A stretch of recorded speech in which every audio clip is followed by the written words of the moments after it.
Amado y eterno Dios, te damos muchas gracias porque nos permites este primer sábado del año 2021 adorarte, muchos en nuestras iglesias, otros a través de la Iglesia al Aire por Nuevo Tiempo. Señor, queremos que nos hables nuevamente, como lo has hecho durante todas estas noches a través de tu palabra. Gracias porque tú eres bueno y porque no nos dejas de alimentarlo, Señor, nuestra vida espiritual. Hoy queremos escuchar tu voz. Bendice al pastor que tú le has elegido para presentar esta serie. Que sea un instrumento en tus manos de bendición para cada uno de aquellos que le iremos a escuchar. Queremos poner nuestras vidas en tus manos. Bendice el programa desde el inicio hasta el final. En Cristo Jesús. Amén.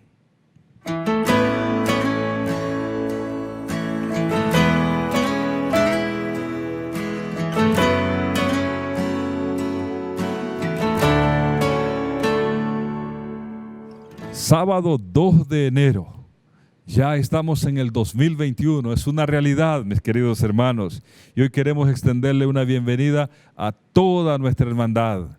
Gracias porque noche a noche se han conectado, gracias a aquellos que hoy también están conectados a través del Nuevo Tiempo en Iglesia al Aire. Muchos amigos que nos están viendo, también les agradecemos por su fidelidad al estar escuchando y sintonizándonos día a día, noche a noche.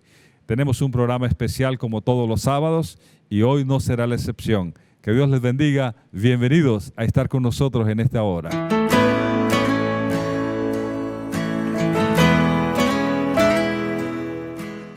Alabemos juntos a nuestro Dios, rindámosle adoración a través del canto con el himno número 181, Una Esperanza.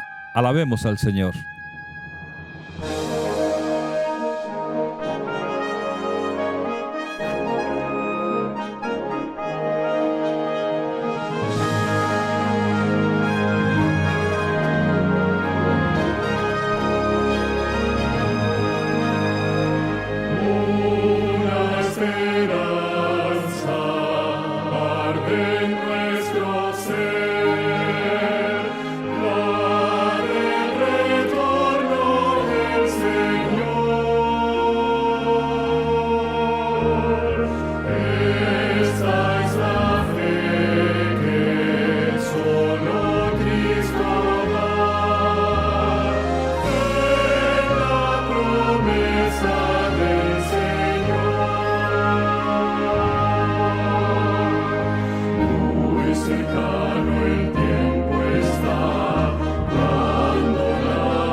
Gracias, oh Dios, porque hoy nos das la oportunidad de poder devolverte a ti lo que te corresponde.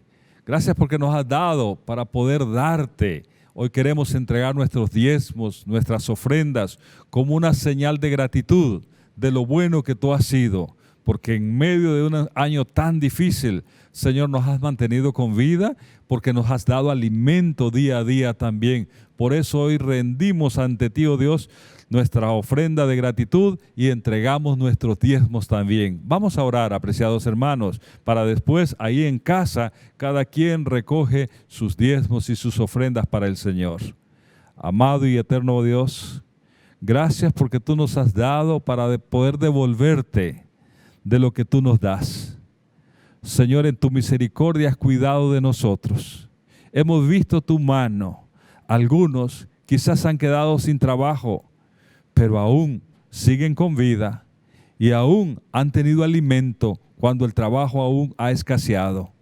Rogamos para que este nuevo año, oh Dios, tú puedas proveer de trabajo a todos aquellos que andan en busca de él y aquellos que son fieles a ti también en devolverte el diezmo y la ofrenda. Bendice estos diezmos, bendice estas ofrendas que se han de recoger ahora, Señor, y que sean de bendición para el adelanto de tu causa. Lo rogamos en Cristo Jesús. Amén. Disfrutemos del vídeo Probad y Ved. Cada uno de ellos trae enseñanza para nosotros. Disfrutémoslo.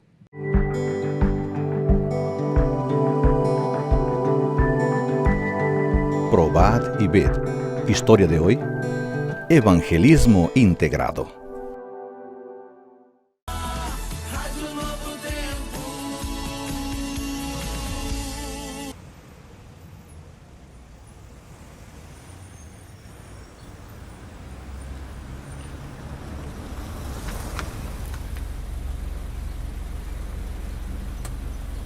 Buenos Hola, días. buen día. Buenos días, caballero. ¿Todo bien? ¿Cuál es su destino? ¿Portal como siempre? Sí. De acuerdo.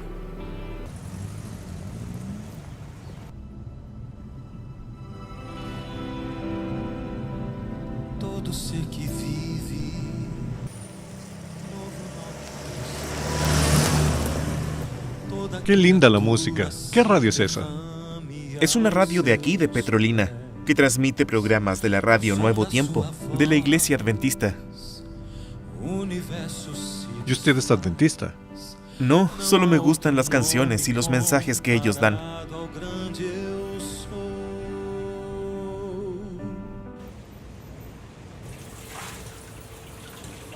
Hola, amor. ¿Cómo estás? Yo estoy bien. Hoy escuché un mensaje en la radio Nuevo Tiempo que tocó mi corazón profundamente y me hizo pensar en mi vida. Y que si algún día vuelvo a la iglesia, será la iglesia adventista, porque ellos son fieles a lo que está en la Biblia. ¿Estás seguro de eso? Tú ya fuiste a otra iglesia y te decepcionaste. ¿Vas a empezar de nuevo con esa historia? No lo sé. ¿Sabías tú que hoy hay culto en la iglesia adventista? ¿Y que ellos guardan el sábado y no el domingo? Yo no. La aplicación sonó aquí. Voy para allá. Luego vuelvo a almorzar. Ve con Dios.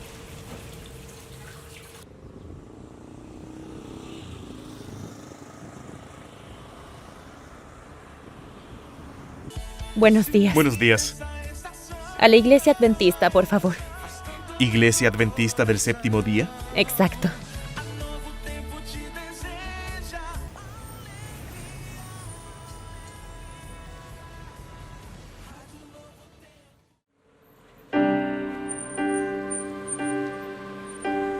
¿Usted conoce nuestra iglesia? No. ¿No quiere entrar y hacernos una visita? Es que tengo que trabajar. La aplicación está llamando y tengo que aprovechar. Está bien. Muchas gracias. Feliz sábado. Gracias. Feliz sábado. Plinio se quedó parado frente a la iglesia, esperando alguna llamada de la aplicación. Aprovechó el tiempo para oír una linda música que estaba sonando en la radio Nuevo Tiempo. Inexplicablemente, pasaron 40 minutos y la aplicación no le cursó ninguna llamada. En aquel momento, él ya se imaginaba lo que estaba sucediendo. Solo pensaba en la invitación que le había hecho aquella señora. No había nada más que hacer, sino dejar el Uber estacionado y aceptar lo que Dios estaba haciendo en su vida. Meses después, él y su esposa fueron bautizados y hoy están felices trabajando en los departamentos de la iglesia. El proceso de conversión de esta pareja fue posible porque el Espíritu Santo actuó en ellos en un trabajo integrado con toda la iglesia. El mensaje de esperanza anunciado por la radio Nuevo Tiempo lo llevó hasta el templo. Allí se encontró con personas preparadas que lo recibieron con atención y lo condujeron a una clase bíblica. A través de los estudios, los dos aprendieron las principales verdades contenidas en la palabra de Dios. Si una de esas etapas hubiese fallado, es posible que Plinio y Tamires no estén viviendo hoy la alegría de servir a Cristo. Probad y ved. Esta es una linda historia que nos inspira, ¿no es verdad? Y ahora los invito a este momento especial de adoración a través de los diezmos y las ofrendas. Que Dios los bendiga. Invitamos a los más pequeños de la casa para que se reúnan, para que estén atentos, porque traemos el rincón infantil para ustedes. Así que escuchemos los niños, este momento es especial para ustedes.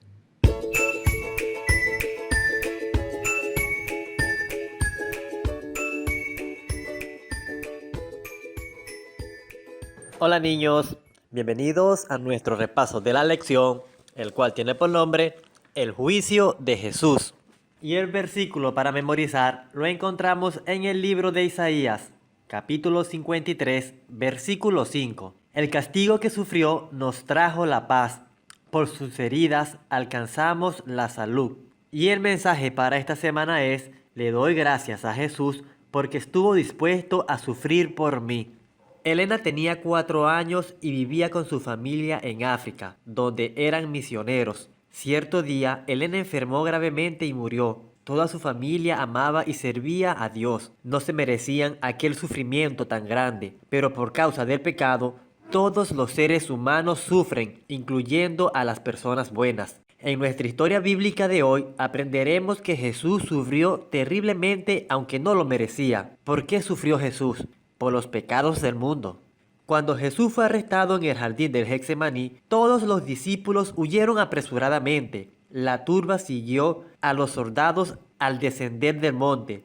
Era como un desfile del mar. Se preguntó Juan, ¿debería seguir a la turba para saber lo que va a pasar con Jesús? Juan y Pedro siguieron la multitud hacia la casa de Anás y luego hasta el palacio de Caifás, el sumo sacerdote. Cuando llegaron al palacio de Caifás, los sacerdotes dejaron entrar a Juan porque lo conocían. Juan se dio vuelta y pudo ver a Pedro que caminaba cerca de la puerta. Pedro se escondió afuera en la oscuridad. No quería que la gente lo viera allí. Juan regresó y le dijo a la mujer que cuidaba de la puerta: por favor, deja entrar a mi amigo. La mujer lo dejó entrar, pero ella siguió observando a Pedro mientras se acercaba al fuego encendido en el patio.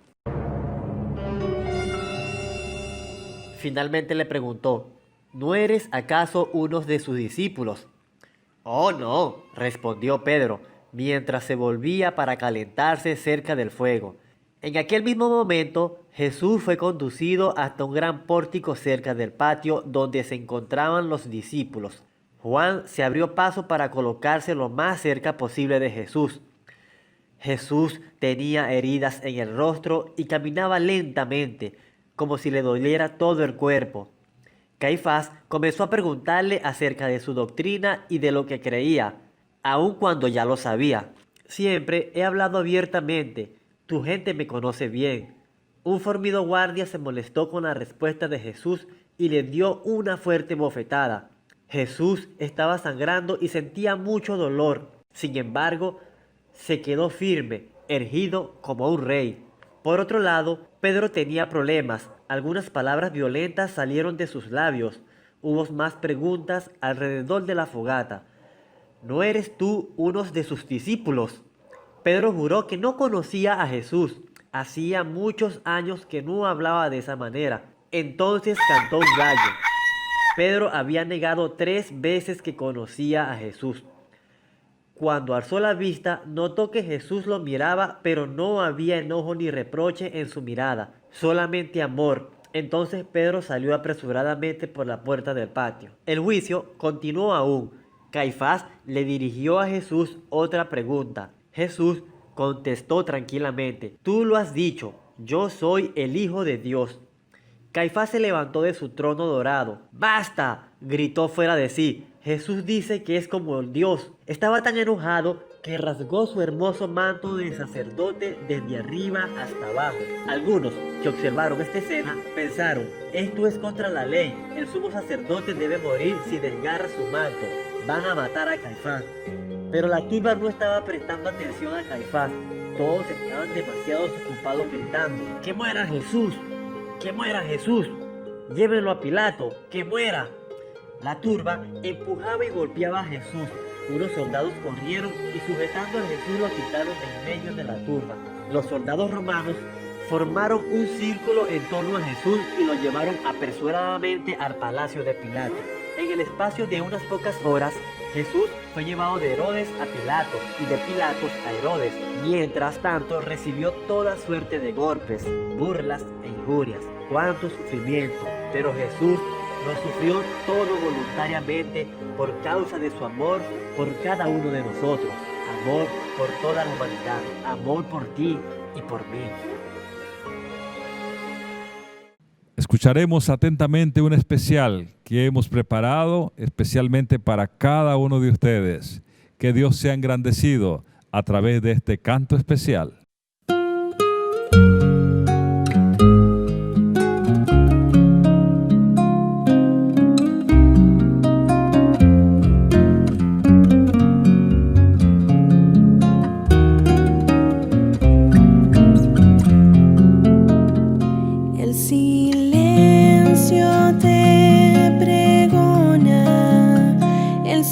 Proclama tu bondad, tu presencia es victoria, no hay necesidad de nada más, y por eso canto aleluya,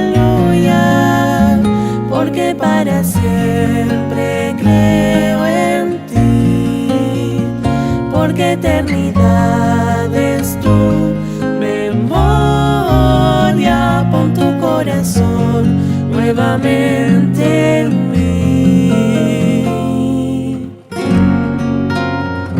En tu reino está tu gloria, pero tu bondad la veo aquí, porque al verme tan perdido, tu benignidad vino hacia mí, y por eso canto aleluya, porque para siempre creo en ti, porque eternidad es tu memoria.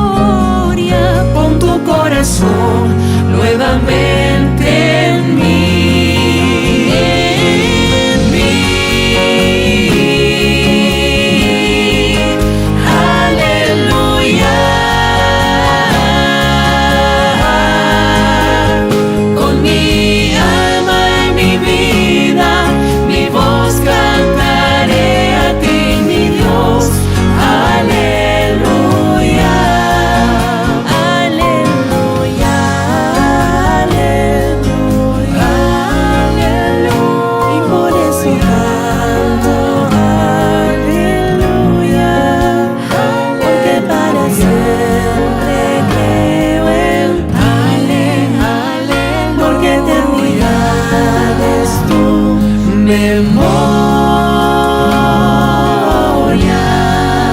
Pon tu corazón nuevamente en mí, pon tu corazón nuevamente en mí, pon tu corazón nuevamente en mí.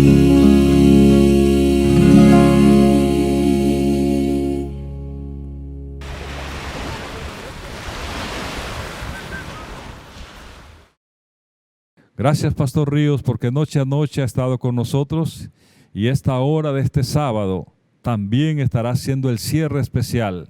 Para los que nos sintonizan por primera vez, el pastor Jorge Wilfredo Ríos es uno de nuestros pastores de la Asociación de Comayagüela, el cual labora en el distrito de Jutiapa. Gracias, Pastor Ríos, porque Dios le ha usado y estoy seguro que en esta hora el Señor le usará nuevamente con mucho poder. Que Dios le use. Apreciados, escuchemos la palabra de Dios.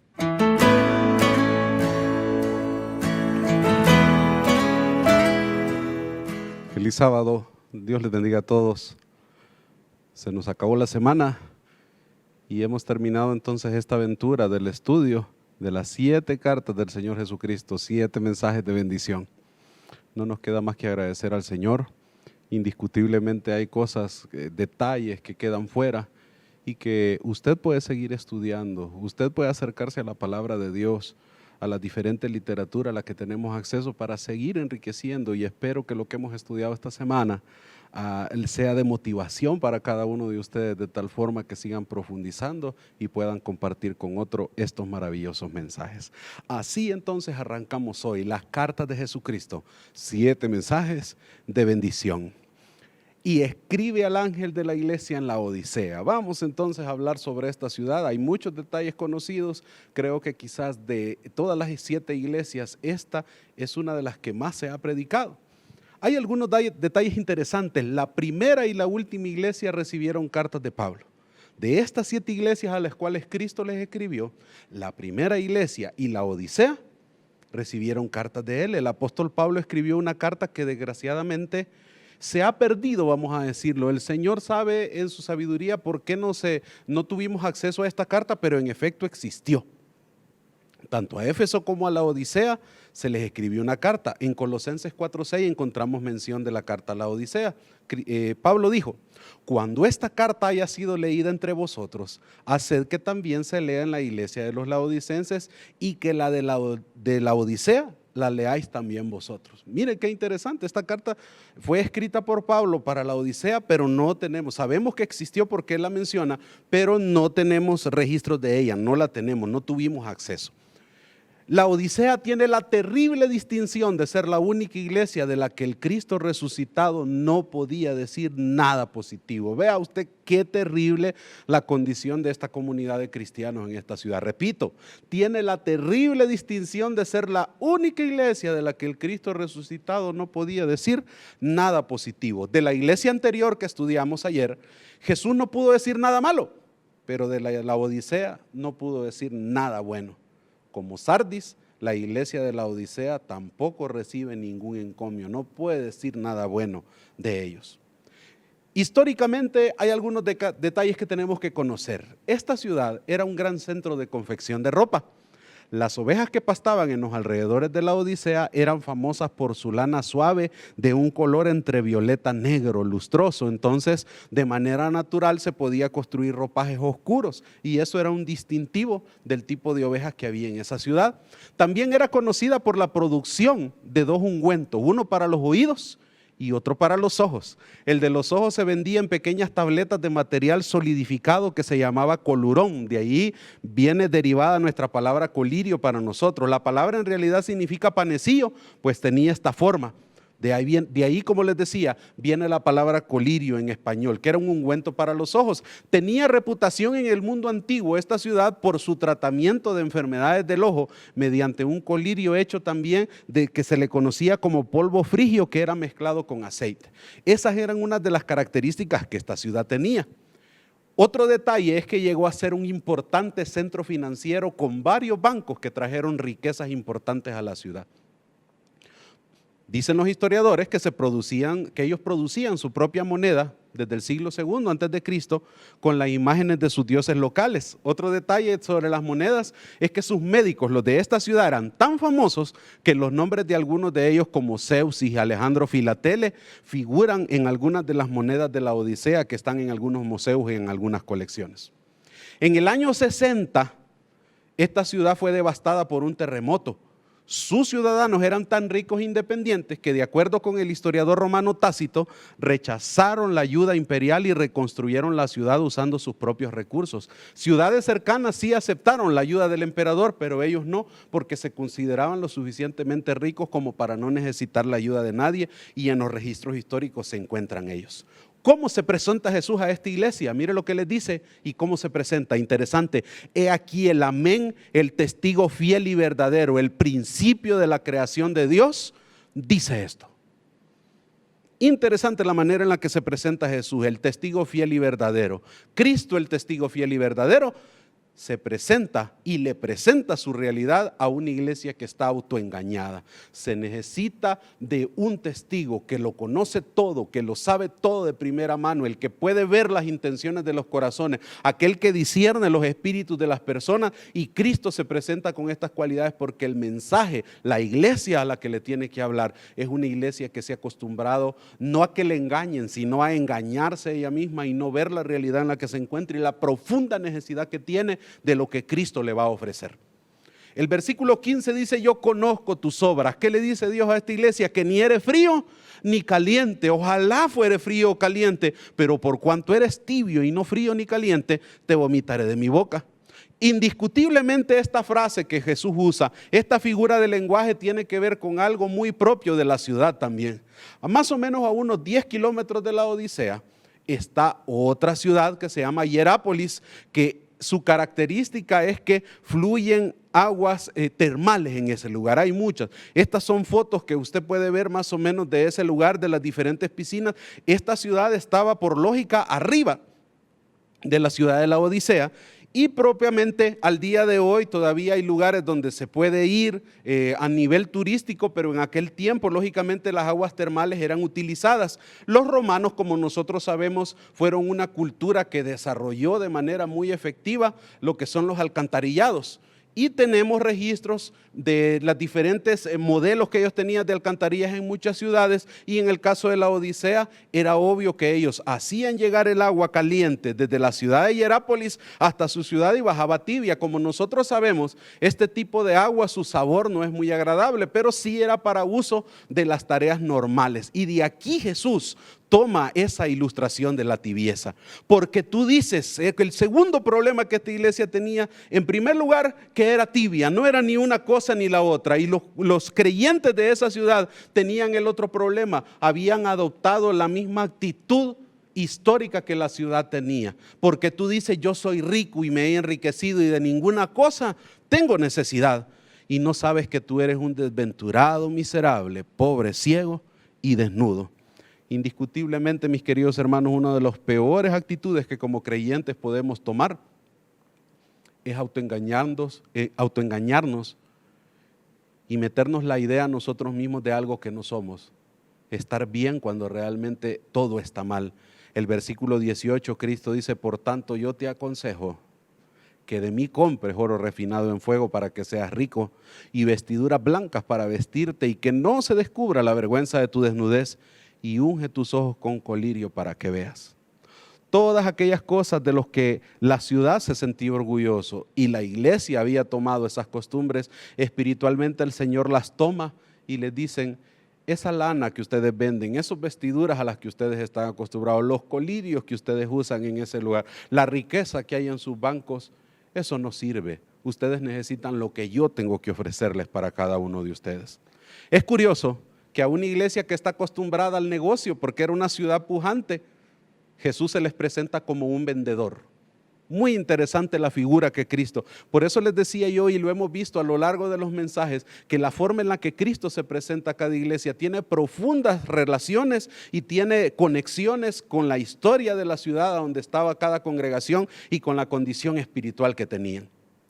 Mervyn Maswell, en su comentario de Apocalipsis, en esta parte de esta carta, dice lo siguiente, y que es digno de destacar: se presentó como un mercader celestial que ofrecía exactamente los productos que ellos necesitaban tan desesperadamente, pero que suponían que no necesitaban. Para gente que se creía rica, Cristo se presentó como la fuente de las verdaderas riquezas. Para gente que creía tener el remedio de todas las enfermedades de la vista, ofreció el único colirio eficaz. para gente que creía que producía algunas de las prendas de vestir de mejor calidad en el mundo conocido entonces, Cristo les ofreció las ropas blancas y no negras como ellos las producían. Les ofreció las ropas blancas de su propia justicia. El divino mercader se acercó a esa iglesia que se creía rica para ofrecerles lo que verdaderamente necesitaban. El versículo 19, ojalá un día alguien pueda desarrollarlo, este concepto de que Dios demuestra su amor en la disciplina y el castigo de sus hijos, que a nosotros nos cuesta tanto entenderlo, aceptarlo y nos cuesta tanto someternos a Dios, pero le dice Dios a esta iglesia: recuerden, yo reprendo y castigo a todos los que amo, sé pues celoso y arrepiéntete. Una iglesia más que necesita el arrepentimiento. El arrepentimiento, en resumen, es un cambio de mente, es un cambio de dirección. En griego realmente la palabra tiene las connotaciones de un cambio de dirección. Usted va alejándose de Dios y el arrepentimiento le ayuda a usted a dar la vuelta y regresarse hacia Dios y aceptar los términos que Él quiere ponerle en sus vidas. ¿Cuál es la promesa maravillosa para esta iglesia? Si ustedes recuerdan, hemos visto que la primera iglesia una promesa, la segunda iglesia dos, al punto de que la sexta iglesia de la que hablábamos anteriormente, ayer, recibe 6 promesas. La Odisea recibe una, pero hay un detalle interesante. Dice: al que venciere, le daré que se siente conmigo en mi trono, así como yo he vencido y me he sentado con mi Padre en su trono. Una sola promesa. Pero no hay problema con esa sola promesa, porque esta promesa abarca todas las hechas a las anteriores. Es decir, cuando lleguemos al final del tiempo profético histórico de la Odisea, nos daremos cuenta que la promesa de sentarnos junto con Cristo en su trono, allí encontrarán cumplimiento todas las promesas a lo largo de la historia que recibieron las otras iglesias. Proféticamente e históricamente, ¿a quién representa la iglesia de la Odisea? Pues, mis amados hermanos, representa a la iglesia de nuestro tiempo. Quiero hacer una aclaración: no es lo mismo vivir en el periodo de la iglesia o en el tiempo de la iglesia de la Odisea y ser un laodicense. Las personas pueden negarse a ser laodicenses aunque viven en el tiempo de la Odisea, y eso es importante decirlo. ¿En qué tiempo vivimos? Pablo lo describió perfectamente. También debes saber esto, le dijo a Timoteo, que en los postreros días vendrán tiempos peligrosos, porque habrá hombres amadores de sí mismos que tendrán apariencia de piedad, pero negarán la eficacia de ella. Porque vendrá tiempo cuando no sufrirán la sana doctrina, sino que teniendo comezón de oír, se amontonarán maestros conforme a sus propias concupiscencias y apartarán de la verdad el oído y se volverán a las fábulas. Si nosotros miramos nuestro tiempo, una iglesia dividida en diferentes corrientes, predicadores al gusto de las personas. Y tristemente digo predicadores al gusto de la persona porque no podemos justificar o no podemos decir que son predicadores que en realidad están hablando del mensaje verdadero de Dios, sino que se enfocan en un mercado específico y le dicen a la gente lo que quieren escuchar, y para ellos ese predicador es el mejor. ¿Cuál es la iglesia de nuestro tiempo? ¿Qué característica tiene? No solo lo que dice Pablo, sino lo que Cristo dijo. Una iglesia a la que personalmente Cristo le puede decir: tú dices, yo soy rico, me he enriquecido, de ninguna cosa tengo necesidad, y no sabes que tú eres un desventurado, miserable, pobre, ciego y desnudo.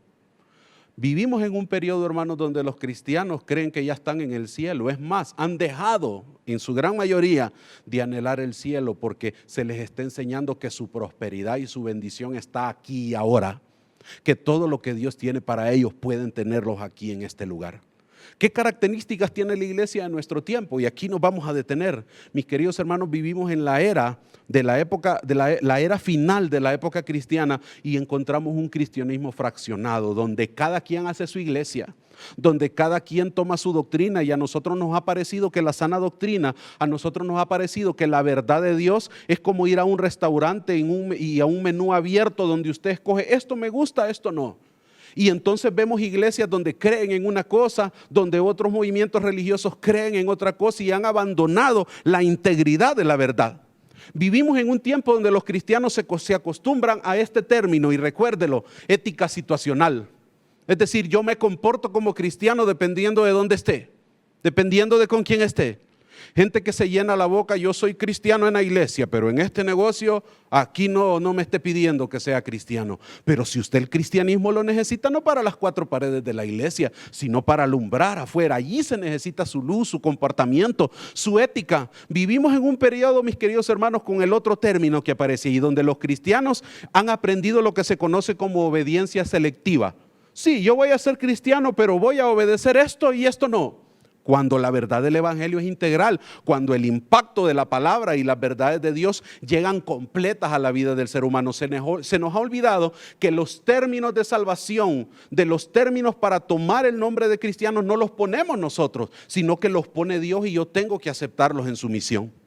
Un tiempo, mis queridos hermanos, donde el cristianismo para muchos está basado en experiencias, dejando a un lado el fundamento bíblico. Ya la gente, mucho cristiano, no se rige por lo que la Escritura dice. Usted escucha personas que dicen, sí es cierto, la Biblia dice esto, pero yo pienso que debería de ser así. Personas, cristianos, que están viviendo de acuerdo a lo que piensan, de acuerdo a lo que sienten y no de acuerdo a lo que la Escritura enseña. La iglesia de nuestro tiempo tiene características terribles. Hablo del movimiento cristiano en general. Es una época llena de sermones humanistas. Mis queridos hermanos, es tan terrible ver púlpitos tomados por personas que cuando usted analiza sus mensajes, sus aparentemente sermones, no son otra cosa más que sermones humanistas que exaltan lo que el hombre puede hacer y no lo que Dios hace a través del hombre. Frases como si puedes creerlo, lo puedes tener, si lo puedes soñar, lo vas a lograr. Yo decreto, yo ordeno, mi palabra dice esto. Y se nos olvida, mis queridos hermanos, que en el púlpito la sabiduría la tiene que dar Dios, que la soberanía es de Dios. Que debería nosotros realmente adaptarnos a no a pretender que podemos obligar a Dios, que Dios cumpla nuestros sueños, sino acomodarnos a los sueños y los planes de Dios, someternos a la voluntad de lo que Él tiene para nuestra vida. Encontramos en nuestra iglesia hoy, en el movimiento cristiano, un relativismo moral alarmante. Las tasas de divorcio son enormes, parece que cada quien ha encontrado la mejor excusa para separarse de su pareja. Gente que ya no está luchando, gente que no se está sometiendo para buscar el amor y el respeto a Dios para poder luego vertirlo en su pareja. Estamos viendo los grandes desórdenes como dirigentes, estamos viendo tristemente como muchas personas que tienen la confianza de sus congregaciones hoy les fallan, cayendo en casos morales terribles. Otra de las cosas más preocupantes de la iglesia de nuestro tiempo es un alto grado de analfabetismo bíblico. La gente ahora se conforma, dice, cuando uno le pregunta, hermano, ¿pero usted por qué cree eso? No, es que así lo dijo mi pastor, es que así lo dijo mi dirigente. Gente que tiene una Biblia pero no la entiende porque no ha permitido que Dios le quite ese velo. Y esta es una de las luchas más grandes que como creyentes debemos de tener en este tiempo, porque ya vamos a ver cómo esta iglesia de la Odisea, que llega hasta el tiempo final, va a ser la iglesia en un tiempo crítico de acuerdo al libro de Apocalipsis, donde las personas que se dejen envolver por el analfabetismo bíblico van a ser religiosos, van a ser creyentes, pero no van a terminar adorando a Dios. La iglesia de nuestro tiempo, mis queridos hermanos, tiene otra característica preocupante de la cual cada uno de nosotros debe de orar para no caer en ella, y es una amplia brecha entre lo que se proclama creer y lo que se vive realmente. Es bien diferente el mensaje que sale de nuestra boca, es muy diferente lo que la gente ve en público, pero nuestra vida privada no refleja los principios y las verdades que decimos creer. Y en ese sentido hay un profundo reforma y revivimiento que debe de existir en nuestra vida como parte de preparación a los tiempos finales que se nos enfrentan. ¿Qué más características tiene la iglesia de nuestro tiempo? El movimiento religioso cristiano de nuestra época, un cristianismo que ha dejado de anhelar el cielo. Como les decía, en los púlpitos, en muchos de los púlpitos, porque es un error generalizar, en muchos de los púlpitos se ha dejado de predicar con pasión la segunda venida de Cristo. A la gente se le está diciendo que todo lo que Dios tiene para ellos lo puede obtener aquí y ahora. La gente está adormecida con el evangelio de la prosperidad, donde vemos a grandes predicadores diciendo, venga, acepte a Cristo. Siembre en este movimiento religioso, traiga su ofrenda, traiga sus diezmos. Si usted está separado, tiene problemas matrimoniales, todo se le va a solucionar. Si usted está enfermo, venga y va a ser curado. Si sus hijos son rebeldes, ellos se van a volver buenos cristianos, y la gente viene anhelando esas promesas. Si usted hace una revisión de los sermones predicados en enero del año 2020, ¿Cuántos declararon el año de la bendición, el año de la prosperidad? Y nos dimos cuenta que esos predicadores ahora estaban escondidos porque este año fue uno de los años más difíciles. Y quedó demostrado que muchos de ellos simple y sencillamente estaban engañando a un pueblo que se había mal acostumbrado a escuchar no lo que necesitaban escuchar, sino lo que querían oír. Y debemos de tener mucho cuidado porque este es el entorno en el que tenemos que sobrevivir hoy en día.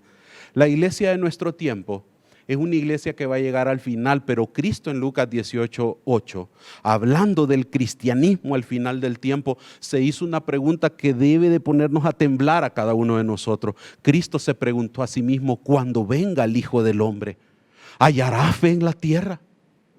Habrán religiones, habrán multiplicidad de iglesias, todos diciendo ser la verdad. Sin embargo, Cristo se preguntaba: ¿será que de verdad tendrán fe? Esta iglesia de la Odisea es preocupante porque es la iglesia que va a experimentar los eventos de Apocalipsis 13 en adelante.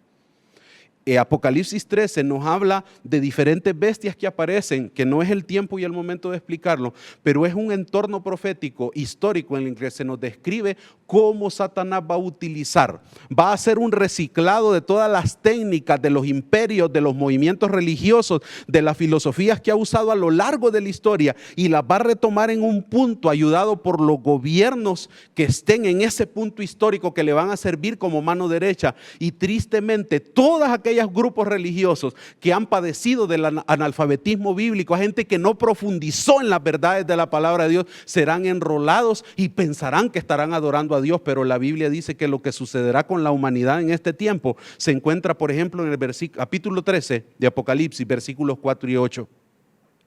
Y adoraron al dragón. Note usted, eran religiosos, pero no estaban adorando a Dios realmente, que había dado autoridad a la bestia, y adoraron a la bestia diciendo: ¿quién como la bestia y quién podrá luchar contra ella? Y la adoraron todos los moradores de la tierra. Ponga atención lo que dice la Biblia: cuyos nombres no estaban inscritos en el libro de la vida del Cordero, que fue inmolado desde el principio de la fundación del mundo.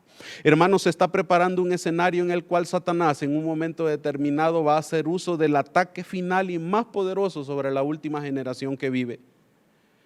Y nosotros no sabemos si Dios tiene destinado que nosotros seamos esa última generación, pero ciertamente debemos de estar preparados como si lo fuera. Y por eso es importante que salgamos, que salgamos de nuestra zona de confort, que realmente vivamos y seamos lo que debemos ser, que profundicemos en nuestra relación con Dios a través del estudio de la palabra, que el sometimiento y la costumbre de oración sea lo mejor que nosotros podamos hacer, porque es la única manera para estar preparados y no convertirnos en laodicenses. Sí vivir en el tiempo de la Odisea, pero no convertirnos en laodicenses. Esta carta, y es la parte final, y personalmente cuando terminé de preparar estos sermones fue algo que impactó mi vida para bien, y agradezco al Señor, es que esta carta termina con un aspecto muy maravilloso. El Señor dice: aquí yo estoy a la puerta y llamo, y si alguno oye mi voz y abre la puerta, entraré a él, cenaré con él y él conmigo. Hay unos aspectos maravillosos aquí que yo quisiera que Dios tocara su corazón, y el primero de ellos es que el mensaje a la Odisea es un llamado a una iglesia que ha dejado a Cristo afuera. Vea usted qué interesante. Cristo termina diciéndoles: miren, yo les estoy escribiendo esta carta, pero lo último que quiero decirles es que yo estoy afuera de sus puertas, no estoy adentro, y deseo que me dejen entrar. Esta iglesia, que es la que más necesita a Cristo, era precisamente la que menos de Cristo tenía, porque lo habían dejado afuera. Pero hay un Cristo que se autoinvita, hay un Cristo que está allí a las puertas de su corazón, a las puertas de su congregación, diciendo: no me dejen fuera. Tienen doctrina, tienen conocimiento, pero se están llenando de tantas dificultades y me están dejando fuera de ahí. En las 7 cartas y en el libro de Apocalipsis y en la obra de Cristo encontramos 2 puertas. Una está en el cielo y ya está abierta. La otra está en la tierra y hay que abrirla. La primera puerta, la que está en el cielo, es una puerta que nadie puede cerrar porque es el acceso que Cristo nos ha brindado hacia Dios. La segunda puerta es una puerta que solo nosotros podemos abrir. Es interesante que en esta carta, si usted recuerda los primeros mensajes, le dice: estoy a punto de vomitarme de mi boca, pero al final de la carta Cristo pasa de casi vomitarlos a ofrecerles comer con ellos. Pero no es este el detalle más maravilloso. El detalle maravilloso es ese. ¿Recuerdan cómo Cristo se ha venido presentando a las iglesias? Y si hacemos un resumen, permítame leerle este párrafo que aunque es grande, es impresionante. El alfa y el omega, el principio y el fin, el que es y el que era, el que ha de venir, el todopoderoso, aquel cuya cabeza y sus cabellos eran blancos como blanca lana, como nieve, sus ojos como llama de fuego, sus pies semejantes al bronce bruñido, refulgente como un horno, su voz como estruendo de muchas aguas, el que tiene a su diestra 7 estrellas, el que de su boca sale una espada aguda de 2 filos, su rostro era como el rostro del sol cuando resplandece en su fuerza, el que estuvo muerto y vivió, quiere comer con un mendigo que no tiene nada que ofrecer. Eso es lo maravilloso de este pasaje. Nosotros lo tomamos en su simpleza, de aquí yo estoy a la puerta y llamo, pero el que está tocando la puerta, mis queridos hermanos, es el que se ha mostrado en los primeros capítulos de Apocalipsis como el todopoderoso, aquel que ha sido empoderado por el Padre y tiene todo aquello que usted y yo necesitamos. Ese Dios todopoderoso, ese Jesucristo resucitado, ese que venció la muerte, está al otro lado de la puerta de la iglesia, no está adentro, está afuera tocando, está llegando a su mente, está tocando en su corazón y tiene todo lo que usted necesita para que usted pueda sobrevivir en estos tiempos finales en los que a nosotros nos ha tocado vivir. Isaías 57:15 es un eco de lo que Cristo hace en Apocalipsis, porque la Escritura nos dice: así dijo el alto y sublime, el que habita la eternidad, cuyo nombre es el Santo. El Dios trascendente se convierte en un Dios inmanente que quiere estar conmigo. Yo habito la altura y la santidad, dice, y también con el quebrantado y humilde de espíritu, para hacer vivir el espíritu de los humildes y para vivificar el corazón de los quebrantados. ¿Sabes de Cristo o has dejado entrar a Cristo en su corazón? Hay personas que se han conformado con saber lo que la Biblia dice de Cristo, pero no han tenido una experiencia relacional con Él. El mensaje de la Odisea es el mensaje de justificación por la fe. Es un mensaje en donde Cristo dice: déjame entrar. Déjame darte la prueba que el cristianismo sí funciona. Hay muchas personas que dicen: no, el cristianismo no es para mí. Eso no funciona. Es posible que no tuviste las herramientas necesarias. Es posible que usted no tuvo el entorno necesario para crecer. Y Cristo se presenta en este mensaje pidiendo una oportunidad más para demostrarle a usted que el cristianismo sí funciona, que esta medicina sí sirve. Acepte los términos que Dios propone. Este mensaje, mis queridos hermanos, lo podemos resumir de esta manera. Si usted deja entrar a Cristo a su casa, a su vida, a su corazón, Él entonces lo llevará a la casa de Él y lo sentará a usted en su trono. Este mensaje, mi amado hermano, de un Cristo tocando la puerta, este mensaje de un Cristo que dice: aquí yo estoy a la puerta y llamo, es el mensaje para usted hoy. Es el mensaje que la iglesia de este tiempo, llena de todas estas características negativas de las que hemos hablado, necesita. Hay un Cristo tocando a su puerta. Hay un Cristo hablando a su corazón. Hay un Cristo que quiere darle la segunda, la tercera, la cuarta o la número de oportunidades que usted cree que necesita hoy. No hay pecado tan grande que Dios no pueda perdonar en su vida. El Señor no se cansa de dar nuevas oportunidades. ¿Está usted alejado de Dios? ¿Está usted decepcionado de la iglesia? ¿Alguien le hizo un daño? ¿Usted mismo siente que ha perdido su primer amor? ¿Siente usted que realmente ha desaprovechado las oportunidades que tiene hoy? Con su decisión de este día, de este momento y en esta hora, en este principio de año, puede convertirse en la mejor decisión de toda su vida y asegurar su salvación, asegurar una vida con propósito, ser un cristiano y un ser humano que sienta que vale la pena levantarse cada día. Y todo comienza dejando entrar a Cristo en el corazón. Ese es el mensaje de la iglesia de la Odisea. Ese es el mensaje central de los 7 mensajes de bendición que hemos estudiado. Las cartas de Cristo terminan con el deseo sincero de Él, demostrando que quiere estar con usted, que quiere estar con usted, que quiere hacer esa obra en su interior. Déjelo entrar, déjelo vivir con usted, déjele demostrarle a Él que realmente Él es todo lo que usted necesita. Dios le bendiga a todos. Vamos a orar. Señor, te damos gracias porque tú eres bueno y para siempre es tu misericordia. Dios del cielo, en esta semana hemos estudiado estas 7 cartas, estos 7 mensajes de bendición. Agradecemos, Padre de amor, por la oportunidad que se nos ha brindado de estar aquí y presentar tu palabra. con las imperfecciones propias del ser humano, Señor. Agradecemos por esta oportunidad y ojalá que tu palabra impacte para bien a aquel que escuchó, a aquel que miró. Bendice las vidas de aquel que hoy, Señor, ha sentido el toque de Jesús en la puerta de su corazón.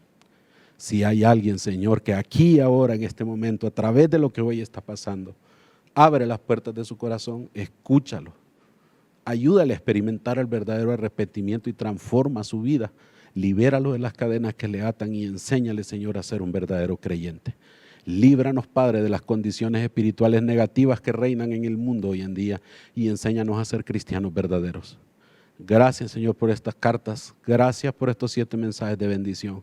Enséñanos, Dios del cielo, a tomar el tiempo de manera personal para seguirlas estudiando y que el Espíritu Santo inspire nuestra vida para escuchar tu voz y obedecer tu palabra. Así agradecemos pidiendo el perdón de nuestros pecados y encomendándote, Dios del cielo, este nuevo año que comienza. Pedimos todas estas cosas y agradecemos en el nombre de Jesús.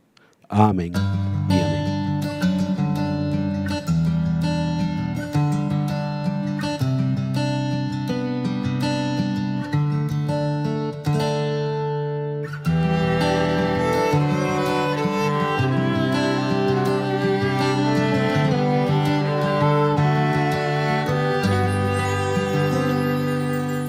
Hoy es el día de tu salvación. Es hoy, sin vacilar, ruega en oración.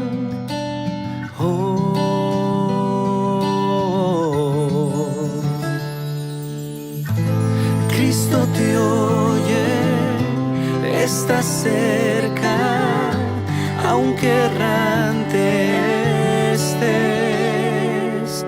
Hoy es el día de tu salvación.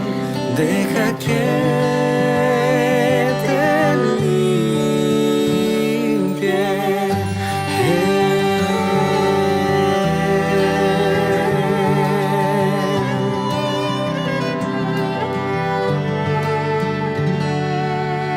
Hoy es el día de tu salvación. Es hoy,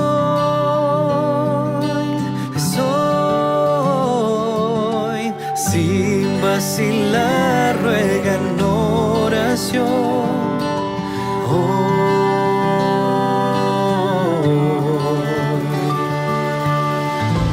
Cristo te oye, está cerca, aunque errante estés.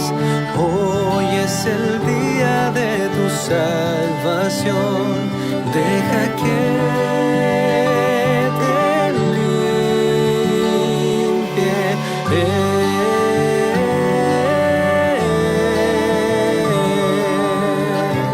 Deja que te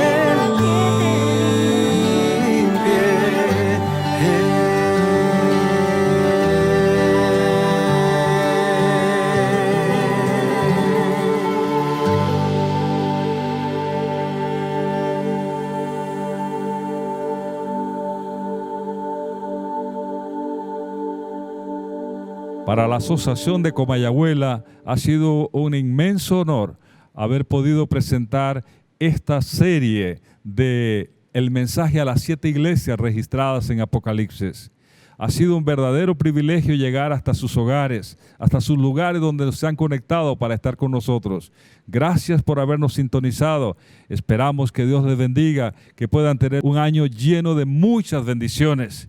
Que Dios dirija su vida y la vida de cada uno de nosotros es nuestro mayor anhelo. Que Dios les guarde, que el Señor les bendiga desde ahora y para siempre.